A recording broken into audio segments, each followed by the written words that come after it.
जय हिंद दोस्तों, आप सभी का स्वागत है आपके अपने यूट्यूब चैनल एमएचआर जीएसएससी पे। दोस्तों, आज हम फिर से जीके के कुछ महत्वपूर्ण प्रश्नों को देखेंगे जो हमारे एग्जाम के लिए बहुत ही महत्वपूर्ण है। तो चलिए ज़्यादा देर ना करते हुए हम अपने क्वेश्चन की तरफ चलते हैं। दोस्तों, इससे पहले मैं आप लोगों को एक बात और बता दूँ कि मैं केवल 20 प्रश्न लिया हूँ जो रेलवे आरआरबी ग्रुप डी और एसएससी के किसी भी एग्जाम के लिए बहुत ही महत्वपूर्ण है। इसमें ऐसा कोई भी प्रश्न नहीं है जो हमारे एग्जाम में नहीं पूछा जाता हो, ठीक है। इसलिए आप लोग जो भी प्रश्न देखिएगा वो ध्यान से देखिएगा। तो चलिए हम लोग अपने पहले क्वेश्चन की तरफ चलते हैं। पहला क्वेश्चन है, भारतीय रेलवे बोर्ड की स्थापना कब हुई थी? पहला है 1905 ईस्वी, दूसरा है 1951 ईस्वी, तीसरा है 1853 ईस्वी और चौथा है 1825 ईस्वी। तो भारतीय रेलवे बोर्ड की स्थापना कब हुई थी? तो भारतीय रेलवे बोर्ड की स्थापना 1905 ईस्वी में हुई थी। कब हुई थी? 1905 ईस्वी में। 1951 में क्या हुआ था? तो 1951 में भारतीय रेल का राष्ट्रीयकरण हुआ था, ठीक है। भारतीय रेल का राष्ट्रीयकरण कब हुआ था? 1951 में। 1853 में क्या हुआ था? तो 1853 में भारत में पहली बार रेल चली थी। कहाँ से कहाँ तक? तो वो चली थी मुंबई के बोरी बंदर से ठाणे तक, ठीक है। ये क्वेश्चन आपसे पूछ सकता है कि 1853 में जो ट्रेन चली थी वो कहाँ से कहाँ तक चली थी? तो आप कहेंगे बोरी बंदर से ठाणे तक, ठीक है। 1825 क्या है? तो 1825 में विश्व की पहली ट्रेन चली थी, ठीक है। विश्व की पहली ट्रेन 1825 में चली थी। कहाँ पर? इंग्लैंड में। यहाँ से देखिए क्वेश्चन पूछ सकता है कि भारत में पहली बार ट्रेन कब चली थी? तो आप कहेंगे 1853 में। कब? 1853 में।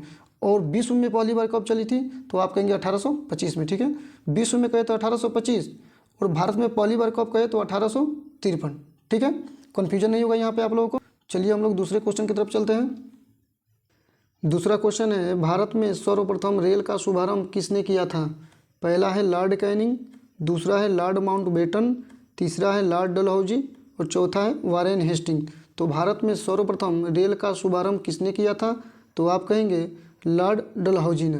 कौन? लॉर्ड डलहौजी। लॉर्ड डलहौजी जो था भारत में सर्वप्रथम रेल का शुभारंभ किया था। ये उस समय क्या था? तो ये उस समय भारत का वायसराय था। क्या था? वायसराय, ठीक है। वायसराय था। तो आपसे क्वेश्चन ऐसे भी पूछ सकता है कि भारत में सर्वप्रथम रेल का शुभारंभ किस वायसराय ने किया था? तो आप कहेंगे लॉर्ड डलहौजी ने, ठीक है। लॉर्ड कैनिंग कौन था? तो लॉर्ड कैनिंग जो था यह भारत का प्रथम वायसराय था, ठीक है। भारत का प्रथम वायसराय कौन था? Lord Canning. दूसरा है लॉर्ड माउंटबेटन, ठीक है। लॉर्ड माउंटबेटन कौन था? तो लॉर्ड माउंटबेटन जो है भारत का अंतिम वायसराय था। भारत का अंतिम वायसराय लॉर्ड माउंटबेटन था और स्वतंत्र भारत का प्रथम गवर्नर जनरल भी था, ठीक है। यहाँ से दो क्वेश्चन आते हैं कि भारत का अंतिम वायसराय कौन था? तो लॉर्ड माउंटबेटन। और स्वतंत्र भारत का प्रथम गवर्नर जनरल कौन था? तो भी हो जाएगा हमारा लॉर्ड माउंटबेटन, ठीक है। वारेन हेस्टिंग कौन था? तो वारेन हेस्टिंग जो है यह बंगाल का प्रथम गवर्नर जनरल था, ठीक है। यदि पूछ दे कि बंगाल का प्रथम गवर्नर जनरल कौन था तो आप कहेंगे वारेन हेस्टिंग, ठीक है। चलिए हम लोग तीसरे क्वेश्चन की तरफ चलते हैं। तीसरा क्वेश्चन है कि पृथ्वी के कितने भाग पर, यहाँ पे प्रतिशत है, प्रतिशत, पृथ्वी के कितने प्रतिशत भाग पर जल है?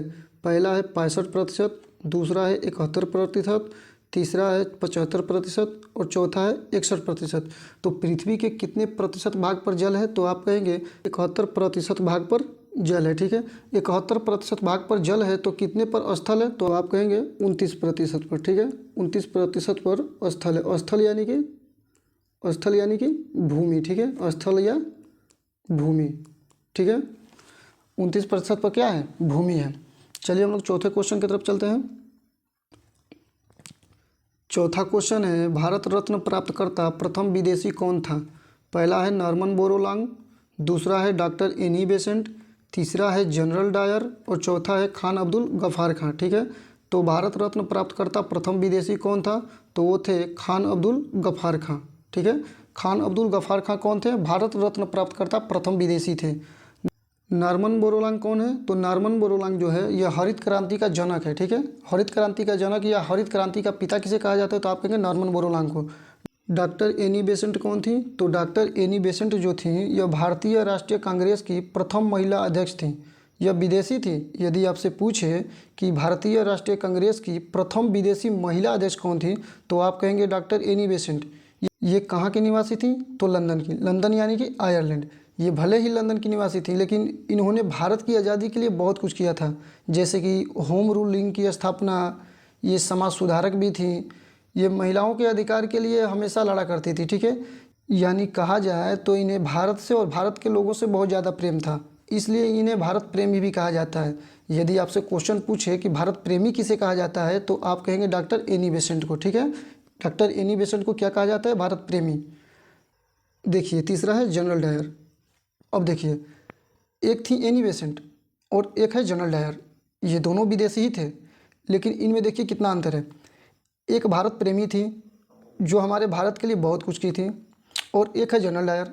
हालांकि इसका नाम जनरल डायर नहीं, इसका नाम जनरल डायन होना चाहिए था। ये बात मैं क्यों बोल रहा हूँ, क्योंकि देखिए जलियांवाला बाग हत्याकांड जो हुआ था 13 अप्रैल 1919 को, उस हत्याकांड को करवाने में सबसे बड़ा हाथ इसी का था। इसने लगभग में 25,000 लोगों पर गोलियां चलवा दी थी, जिसमें हज़ारों लोग मारे गए थे और 2,000 से ज़्यादा लोग घायल हो गए थे। लेकिन कहते हैं ना कि बुरा काम का बुरा नतीजा। इससे क्रांतिकारी उधम सिंह मारे थे, क्योंकि उन्होंने जो जलियांवाला बाग हत्याकांड हुआ था उस पूरी घटना को अपनी आंखों से देखे थे। इसलिए ये जो है कि जनरल डायर को अपने हाथों से गोली मार करके हत्या करती थी, ठीक है। चलिए हम लोग पाँचवें क्वेश्चन की तरफ चलते हैं। पाँचवा क्वेश्चन है, लाल रक्त कण का निर्माण कहाँ होता है? पहला है किडनी में, दूसरा है अस्थि मज्जा में, तीसरा है फेफड़ा में और चौथा है पीत में। तो लाल रक्त कण का निर्माण कहाँ होता है? तो लाल रक्त कण का निर्माण अस्थि मज्जा में होता है। कहाँ पर होता है? अस्थि मज्जा में। दोस्तों यदि आपसे पूछ दे कि जो रक्त होता है ये कितने प्रकार का होता है, तो आप बताएंगे 3 प्रकार का। कौन कौन सा?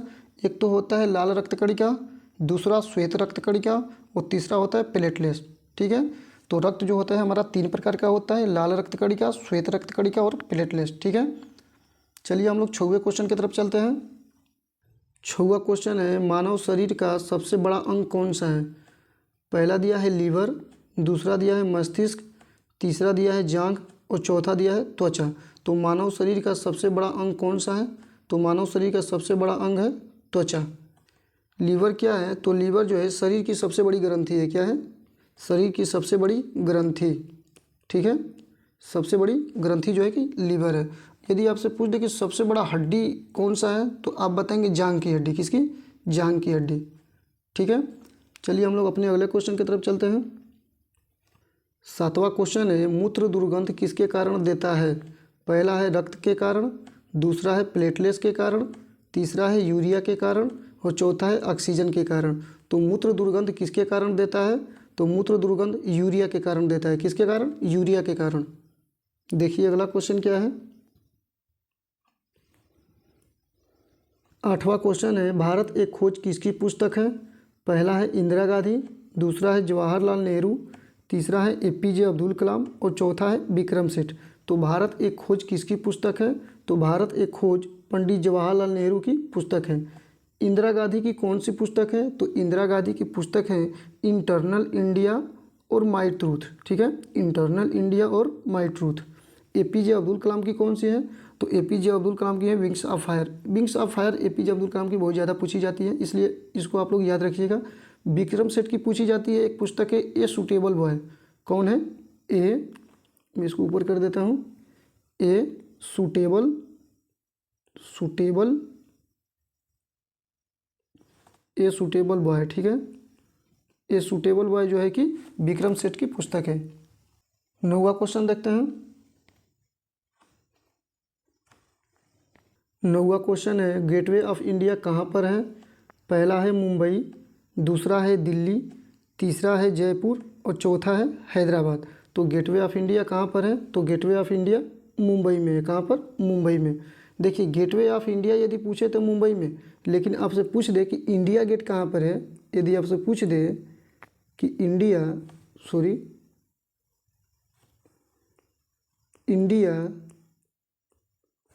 गेट कहाँ पर है, तो आप कहेंगे नई दिल्ली में, ठीक है। इंडिया गेट पूछे तो नई दिल्ली में, गेटवे ऑफ इंडिया पूछे तो मुंबई में। अब देखिए जयपुर में क्या है? तो जयपुर में पता ही है हवा महल, ठीक है। हवा महल कहाँ पर है? जयपुर। जयपुर यानी कि राजस्थान। हैदराबाद में क्या है? तो हैदराबाद में है चार मीनार। क्या है? चार मीनार, ठीक है। चार मीनार कहाँ पर है? हैदराबाद में। देखिए चार मीनार है हैदराबाद में, लेकिन यदि आपसे कुतुब मीनार पूछ दे तो कुतुब मीनार है नई दिल्ली में, ठीक है। इसमें कन्फ्यूजन मत होइएगा। यदि कुतुब मीनार पूछे तो नई दिल्ली में और चार मीनार पूछे तो हैदराबाद में। चलिए अगले क्वेश्चन की तरफ चलते हैं हम लोग। 10वां क्वेश्चन है, राष्ट्रपति का निर्वाचन किस अनुच्छेद में होता है? पहला है अनुच्छेद 61, दूसरा है अनुच्छेद 52, तीसरा है अनुच्छेद 54 और चौथा है अनुच्छेद 56। तो राष्ट्रपति का निर्वाचन किस अनुच्छेद में होता है? तो राष्ट्रपति का जो निर्वाचन होता है अनुच्छेद 54 में होता है। अनुच्छेद 61 क्या है? तो अनुच्छेद 61 जो है इसमें राष्ट्रपति का महाभियोग है, ठीक है। राष्ट्रपति पर जो महाभियोग है यह अनुच्छेद 61 में है। ये बताइए कि जब राष्ट्रपति पर महाभियोग लगता है तो उसे कितना दिन पहले नोटिस दे दिया जाता है? तो आप कहेंगे 14 दिन पहले। कितने दिन पहले? 14 दिन, ठीक है। यदि राष्ट्रपति पर महाभियोग लगता है तो उसे नोटिस पहले ही दे दिया जाता है, 14 दिन पहले ही। अनुच्छेद 52 क्या है? तो अनुच्छेद 52 यह कहता है कि भारत में एक ही राष्ट्रपति होगा, ठीक है। अनुच्छेद 52 यह कहता है कि भारत में एक राष्ट्रपति होगा, एक से ज़्यादा राष्ट्रपति नहीं हो सकते हैं। अनुच्छेद 56 क्या है? तो अनुच्छेद 56 जो है राष्ट्रपति का कार्यकाल है, यानी कि राष्ट्रपति का कार्यकाल जो निर्धारित होता है अनुच्छेद 56 के तहत होता है, ठीक है। चलिए 11वां क्वेश्चन देखते हैं। 11वां क्वेश्चन है, चीनी यात्री वेनसांग किसके शासनकाल में आया था? पहला है चंद्रगुप्त प्रथम, दूसरा है हर्षवर्धन, तीसरा है चंद्रगुप्त द्वितीय, चौथा है अशोक। तो चीनी यात्री वेनसांग किसके शासनकाल में भारत आया था? तो वो आया था हर्षवर्धन के शासनकाल में, ठीक है। फाहियान किसके शासनकाल में आया था? तो फाहियान आया था चंद्रगुप्त द्वितीय के शासनकाल में, ठीक है। चंद्रगुप्त द्वितीय के शासनकाल में फाहियान आया था, फाहियान, ठीक है। फाहियान चंद्रगुप्त द्वितीय के शासनकाल में आया था। 12वां क्वेश्चन देखिए क्या कह रहा है। 12वां क्वेश्चन है कि सीटों का बंटवारा किस अनुसूची में है? पहला है पहली अनुसूची, दूसरा है 8वीं अनुसूची, तीसरा है तीसरी अनुसूची और चौथा है चौथी अनुसूची। तो सीटों का बंटवारा किस अनुसूची में है? तो ये है चौथी अनुसूची में। किस अनुसूची में? चौथी अनुसूची में। पहली अनुसूची में क्या है? तो पहली अनुसूची में है राज्य और उसके राज्य क्षेत्र, ठीक है। पहली अनुसूची में है राज्य और उसके राज्य क्षेत्र, ठीक है, राज्य क्षेत्र। 8वीं अनुसूची क्या है? तो 8वीं अनुसूची तो पता ही है भाषाओं से संबंधित है। किससे? भाषाओं से संबंधित है। और तीसरी अनुसूची जो है, तीसरी अनुसूची में क्या होता है कि जो मुख्य न्यायाधीश होता है वो राष्ट्रपति को शपथ दिलवाता है, ठीक है। ये तीसरी अनुसूची के तहत ही होता है। चलिए 13वां क्वेश्चन की तरफ चलते हैं। 13वां क्वेश्चन है, भूकंप किस यंत्र के द्वारा मापा जाता है? पहला है सिस्मोग्राफ के, दूसरा है स्फिग्मोमैनोमीटर, तीसरा है फैदोमीटर और चौथा है बैरोमीटर। तो भूकंप किस यंत्र के द्वारा मापा जाता है? तो भूकंप जो मापा जाता है सिस्मोग्राफी के द्वारा, ठीक है। सिस्मोग्राफ के द्वारा भूकंप को हम लोग मापते हैं। स्फिग्मोमैनोमीटर से क्या मापते हैं? तो स्फिग्मोमैनोमीटर से रक्तदाब मापा जाता है। क्या? रक्तदाब, ठीक है। रक्तदाब स्फिग्मोमैनोमीटर से, और फैदोमीटर से समुद्र की गहराई, ठीक है। समुद्र की गहराई, समुद्र की गहराई किससे मापी जाती है? फैदोमीटर से। और बैरोमीटर से, तो बैरोमीटर के बारे में सबको ही पता होगा कि जो बैरोमीटर होता है वो वायुमंडलीय दाब मापने का काम करता है। चलिए अगले क्वेश्चन की तरफ चलते हैं। 14वां क्वेश्चन है, भारतीय मौसम विज्ञान संस्थान कहाँ पर स्थित है? पहला है कोलकाता, दूसरा है लखनऊ, तीसरा है नई दिल्ली और चौथा है देहरादून। तो भारतीय मौसम विज्ञान संस्थान कहाँ पर स्थित है? तो वो है नई दिल्ली में। कहाँ पर? नई दिल्ली में। चलिए अगला क्वेश्चन देखते हैं। 15वां क्वेश्चन है, मलेरिया रोग किसके द्वारा फैलता है? पहला है कवक, दूसरा है प्रोटोजोआ, तीसरा है जीवाणु और चौथा है विषाणु। तो मलेरिया रोग किसके द्वारा फैलता है? तो जो मलेरिया रोग है वो प्रोटोजोआ के द्वारा फैलता है। कवक के द्वारा कौन कौन से रोग फैलते हैं? तो कवक के द्वारा फैलता है दाद, खाज, गंजापन आदि। जीवाणु से कौन से फैलते हैं? तो जो जीवाणु से फैलता है वो है निमोनिया,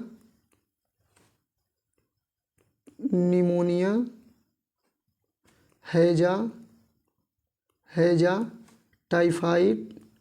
टाइफाइड, ये सब क्या होते हैं? जीवाणु से फैलते हैं। विषाणु से फैलने वाले रोग हैं चेचक, पीलिया, चेचक ऊपर कर देता हूँ थोड़ा सा, चेचक पीलिया, एड्स, खसरा आदि। ये सब जो है कि विषाणु से फैलने वाले रोग हैं। ठीक है, 16वां क्वेश्चन देखिए। 16वां क्वेश्चन है, दादा साहेब फाल्के पुरस्कार किस क्षेत्र में दिया जाता है? पहला है सिनेमा के क्षेत्र में, दूसरा है विज्ञान के क्षेत्र में, तीसरा है साहित्य के क्षेत्र में और चौथा है खेल के क्षेत्र में। तो दादा साहेब फाल्के पुरस्कार किस क्षेत्र में दिया जाता है? तो ये दिया जाता है सिनेमा के क्षेत्र में। ठीक है, विज्ञान के क्षेत्र में कौन कौन से पुरस्कार दिए जाते हैं? तो विज्ञान के क्षेत्र में दिया जाता है कलिंग का पुरस्कार और एक होता है भटनागर पुरस्कार, ये विज्ञान के क्षेत्र में दिए जाते हैं। साहित्य के क्षेत्र में तो बहुत से दिए जाते हैं, जैसे कि ज्ञानपीठ पुरस्कार हो गया, मानबूकर पुरस्कार हो गया, साहित्य अकादमी पुरस्कार हो गया, सरस्वती सम्मान हो गया, ये सब जो है कि साहित्य के क्षेत्र में दिए जाते हैं। और खेल में जो है कि अर्जुन पुरस्कार, ये जो अर्जुन पुरस्कार होता है ये खिलाड़ियों को दिया जाता है। ठीक है, चलिए 17वां क्वेश्चन देखते हैं। 17वां क्वेश्चन है, किसने कहा था कि स्वराज हमारा जन्मसिद्ध अधिकार है? पहला है लाला लाजपत राय, दूसरा है बंकिम चंद्र चटर्जी, तीसरा है मोहम्मद इकबाल और चौथा है बाल गंगाधर तिलक। तो किसने कहा था कि स्वराज हमारा जन्मसिद्ध अधिकार है? तो ये कहे थे बाल गंगाधर तिलक। ठीक है, लाला लाजपत राय क्या कहे थे? तो लाला लाजपत राय जो कहे थे वो कहे थे कि साइमन कमीशन वापस जाओ। ठीक है, ये कहे थे कि साइमन कमीशन वापस जाओ। ठीक है, साइमन कमीशन वापस जाओ, ये लाला लाजपत राय कहे थे। बंकिम चंद्र चटर्जी, तो बंकिम चंद्र चटर्जी को तो पता ही होगा कि बंकिम चंद्र चटर्जी वंदे मातरम। ठीक है, वंदे मातरम ये किसका है? बंकिम चंद्र चटर्जी का। ठीक है, मोहम्मद इकबाल, तो मोहम्मद इकबाल जो है कहे थे कि सारे जहाँ से अच्छा हिंदोस्तां हमारा। ठीक है, सारे जहाँ से अच्छा हिंदोस्तां हमारा, ये किसका नारा है? तो मोहम्मद इकबाल का। चलिए 18वां क्वेश्चन देखते हैं। 18वां क्वेश्चन है, खिलजी वंश का संस्थापक कौन था? पहला है बहलोल लोदी, दूसरा है जलालुद्दीन खिलजी, तीसरा है गोपाल और चौथा है श्रीगुप्त। तो खिलजी वंश का संस्थापक कौन था? तो वो था जलालुद्दीन खिलजी। ठीक है, जलालुद्दीन खिलजी खिलजी वंश का संस्थापक था। और बहलोल लोदी किसका था? तो ये था लोदी वंश का। किसका? लोदी वंश का, लोदी वंश का। गोपाल किसका था? तो गोपाल जो था पाल वंश का था। किसका? पाल वंश का। और श्रीगुप्त गुप्त वंश का संस्थापक था। ठीक है, चलिए 19वां क्वेश्चन देखते हैं। 19वां क्वेश्चन है, काबुल किस देश की राजधानी है? पहला है बांग्लादेश, दूसरा है भूटान, तीसरा है चीन और चौथा है अफ़गानिस्तान। तो काबुल किस देश की राजधानी है? तो काबुल है अफ़गानिस्तान की राजधानी। किसकी? अफ़गानिस्तान की। बांग्लादेश की राजधानी कौन है?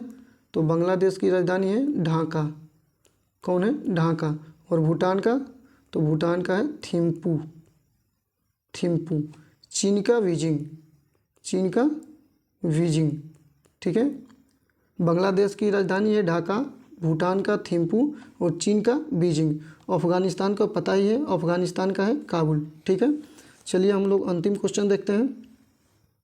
देखिए अंतिम क्वेश्चन क्या है कि जल में घुलनशील विटामिन कौन है? पहला है विटामिन बी, दूसरा है विटामिन ए, तीसरा है विटामिन डी और चौथा है विटामिन के। तो जल में घुलनशील विटामिन कौन है? तो जल में घुलनशील विटामिन है विटामिन बी। और जो है कि विटामिन ए क्या है? तो विटामिन ए, विटामिन डी और विटामिन के जो है वसा में घुलनशील है। किसमें? वसा में घुलनशील है। जल में कौन कौन से हैं? तो जल में आपके बी, सी और एच, ये जल में घुलनशील है। वसा में है आपके ए, डी, के और ई। ठीक है, देखिए याद करने का इसका एक सूत्र होता है, वो सूत्र होता है कीड़ा। क्या होता है? कीड़ा। के ई डी ए, कीड़ा। ठीक है, तो देखिए ये कीड़ा जो है इसको कैसे निर्धारित किया गया है कि कीड़ा, ये बताइए कभी जल में घुलता है? तो आप कहेंगे नहीं, कीड़ा कभी जल में नहीं घुलता है। तो जब कीड़ा जल में नहीं घुलेगा तो ये किस में घुलेगा? वसा में। ठीक है, तो के ई डी ए ये वसा में घुलनशील विटामिन है और जो बच गए बी सी एच ये जल में घुलनशील विटामिन है। ठीक है, तो चलिए उम्मीद करता हूँ दोस्तों ये पूरी तरह से आप लोगों को समझ में आ गया होगा। तो दोस्तों हमारा क्वेश्चन यहीं पर समाप्त होता है। यहाँ तक बने रहने के लिए आप लोगों का बहुत बहुत धन्यवाद। चलिए मिलते हैं अगले वीडियो में।